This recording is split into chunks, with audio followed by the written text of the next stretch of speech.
Hope it's okay. I just came through this, just closed. Here, Peter.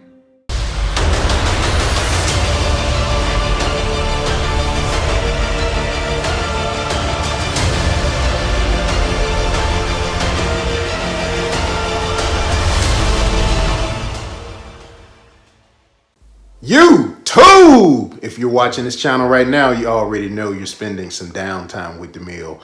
You already know why I'm here. I just came from seeing Spider-Man No Way Home. This movie, I'm gonna go ahead and just make this a spoiler video. So look, if you have already seen the movie, you got nothing to worry about. Just sit back, relax, stay tuned. If you have not seen this movie, then you wanna go and watch the movie first and then come back and let's talk about all the spoilers that are in this movie.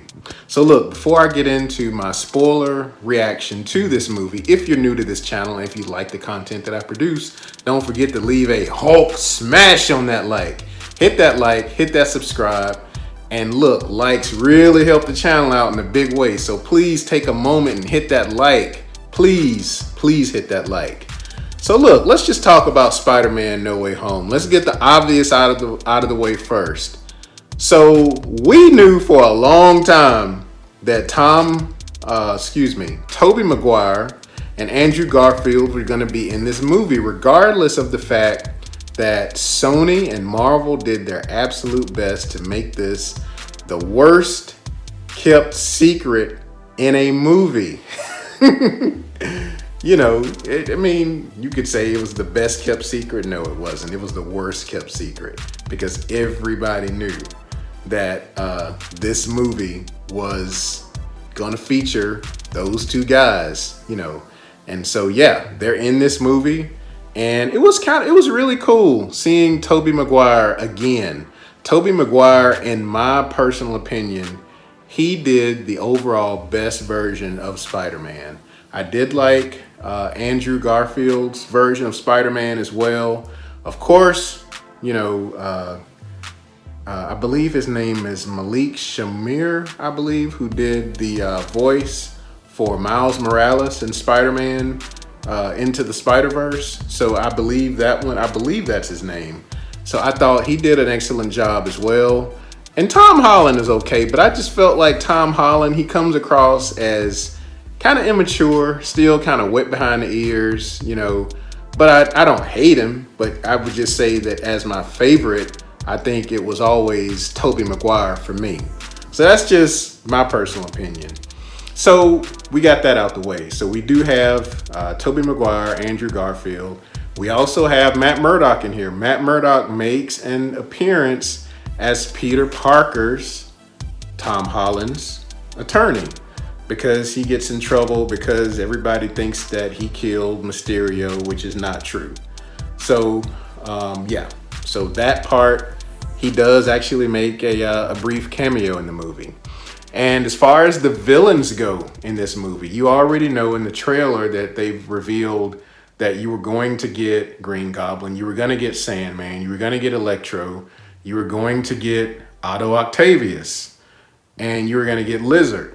And I was hoping that there was going to be one more villain that did not show up, at least in the movie, and that was going to be Venom. But no, Venom does not show up in the movie. Venom shows up in the post-credit scene, which I'll talk about a little bit later because there's two post-credit scenes.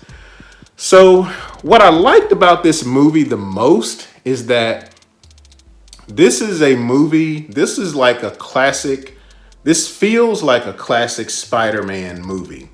What do I mean by that? A classic Spider-Man movie, to me, always has elements of tragedy.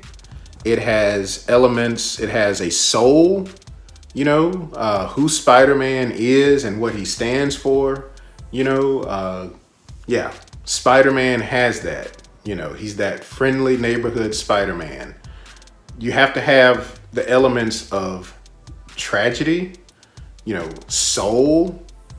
It has to represent, you know, who the movie has to really, you know, encompass who Spider-Man is. It has to have a moral compass, and it has to encompass who Spider-Man is as a character. And you also have to have, a love interest, and you have all of that in this. But I think in this particular movie, you really got to see a lot more of it. More so than any of the other Tom Holland Spider-Man movies, in my opinion. I think the other ones were okay, but I think, and don't get me wrong, I'm not saying that Tom Holland Spider-Man movies were not good, because I thought Homecoming was a good movie. I liked the element, but the dynamic between his character and Michael Keaton's Vulture character. I thought that was the best part of Homecoming. With this movie, it was all about the callbacks. It was all about the fan service, and it was really a good movie. Doctor Strange did his thing in this movie. He was pretty much like the mentor to Spider-Man. He fixed a lot of stuff that Spider-Man had going on, and some stuff it wasn't about really Doctor Strange fixing, but Spider-Man Tom Holland Spider-Man really kind of did a little bit of service to actually help, because he was actually helping cure some of the villains from going back into their world being who they were previously. So he was Spider-Man was really trying to find a way to get these guys on the right track, doing what a good, friendly neighborhood Spider-Man would do, right?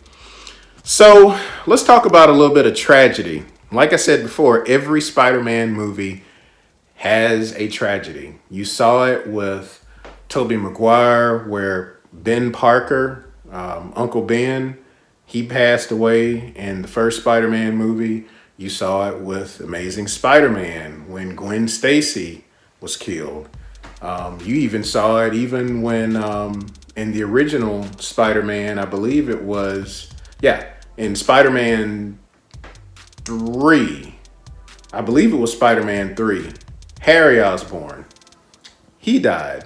So in this one, the person who dies is Aunt May. And it was actually kind of sad. It was sad. It was like, I wish they could have found a way to keep her character in the movie, because I thought it took me a moment for her character to kind of grow on me. But yeah, I thought that because I was used to the old Aunt May, from the original Tobey Maguire Spider-Man. But this version of Aunt May was actually kind of grew on me. It wasn't that bad at all. It was actually, she was Marissa Tomei. She did a good job playing this role. So yeah, she passed away. She died at the hands of the glider from Green Goblin. And yeah, it was that was a pretty sad moment. And so, the big part of the movie was towards the end, when you have all the Spider-Man versus Green Goblin versus Otto Octavius actually, because the chip in the back of his head got fixed by Tom Holland, Peter Parker, he actually turned good. He turned good. And so the final fight was really between the Spider-Man, Electro, Sandman, and Green Goblin, and Lizard. Because, actually, like I said before, Dr. Otto Octavius, he actually ended up helping.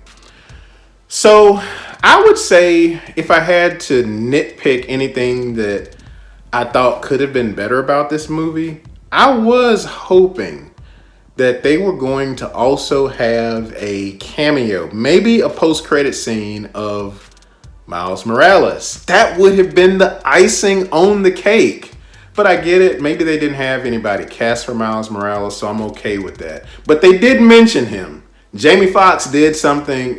Jamie Foxx's Electro, he did say something along the lines of, well, maybe there is a black Spider-Man out there somewhere. And that was cool. It was cool for them to at least do that. But I was hoping that we'd maybe catch a glimpse of him in a post-credit scene or some kind of tease, something like that. Didn't take away from the movie. That was just something I personally wanted to see. And let's get to the post-credit scenes real quick. So post-credit scene. So the first post-credit scene is where you see Tom Hardy's Venom not in the actual Venom, but you know, the actual alter ego of Venom. He's in a bar, and he's basically just talking about. So hey, he's talking to this guy behind the bar, and he's saying, "So you mean to tell me there was a guy who had a suit of a tin suit and could fly around, and there's this big angry green man?" And the bartender was like, "Yeah, and you mean to tell me there's this purple alien who likes stones, and aliens don't like stones, trust me." And he was like, "Look, this guy was responsible for my family being gone for 5 years." And it got like, you could tell he was like real heartbroken about it. So yeah, and then after that, just a few moments later, Venom disappears. He disappears because Spider-Man went ahead and asked Doctor Strange to cast a spell towards the end of the movie. And I forgot to mention that before. He cast a spell to basically say, hey, the spell that you were going to cast at the beginning of the movie, go ahead and cast that spell where nobody remembers Peter Parker. And so Peter Parker had to go and say goodbye to MJ, goodbye to Ned, goodbye to the other two Spider-Men. And then they vanished shortly thereafter because of the spell. Well, that same thing happened to Venom when he was in that post-credit scene talking to the bartender. And so then the second post-credit scene is actually a trailer for the new Multiverse of Madness. So that was the second post-credit scene. They got a full, well, kind of like a teaser trailer for Multiverse of Madness, but it was really, really, really interesting. I'm going to probably do a reaction to that real soon. So overall, I would say in terms of Spider-Man No Way Home, where do I rank it along other Marvel films? I will say this. There have been some people that said that Spider-Man No Way Home is going to be it's going to be the best superhero movie of all time. I don't know that I'm quite ready to go that far. Spider-Man No Way Home is an amazing movie. I will be adding it to my collection. It is definitely worth rewatching. It is definitely worth adding it to your digital or your physical media collection. I love physical media, so I'll be adding it on Blu-ray. Probably 4K HD. Really good movie. Great scenes, great visual effects also. I forgot to mention that. Best scene in the movie, in my opinion, was when one of the best scenes were when when New York was in the mirror dimension. One of the best scenes. I wish they could have shown a little bit more of that, but it was still really, really good. So yeah, great scenes. I would say this, in my opinion, I wouldn't put this movie ahead of Avengers Endgame or Avengers Infinity War right there. I would not put it that far, but I would say this movie is really, really good. It's up there. It's up there. I liked it better than Eternals. I liked it better than Black Widow, even though I did like Black Widow. I did like this movie better than Black Widow. I liked it better than Captain Marvel. So I liked it a little better than Thor Ragnarok. It's a lot of movies I thought this movie is better than. I'm just not ready to say it's better than Avengers Endgame or Infinity War, because those were like 10-year build-ups, you know? And it was just a lot of big special moments. And this movie had big special moments too. I just don't know that I'm ready to put it past that. But I would definitely put Spider-Man No Way Home in my top 5 Marvel films, maybe. Maybe definitely top 10. Top 5 is tough because I like Black Panther, I like Avengers Endgame, I like Avengers Infinity War, I like Captain America Civil War, I like the first Avengers. That's some tough company. So I'm gonna say top 10, definitely top 10. Anyway, that was my thoughts on Spider-Man No Way Home. If you've seen this movie, let me know what you think about it down in the comments below. What surprised you? Is there anything about this movie? Did they do anything about, some sort of tribute to Stan Lee in terms of maybe a poster on the wall or a picture? Because I was hoping they was going to do that and I didn't see it. If you saw it and I missed it, post that down in the comments below as well. Thank you so much for watching this video. On the way out, hit that like if you like the video, share this video. And if you can see this video, as I always say, you're truly blessed. And as always, what are you gonna do in your downtime? Peace. Subscribe.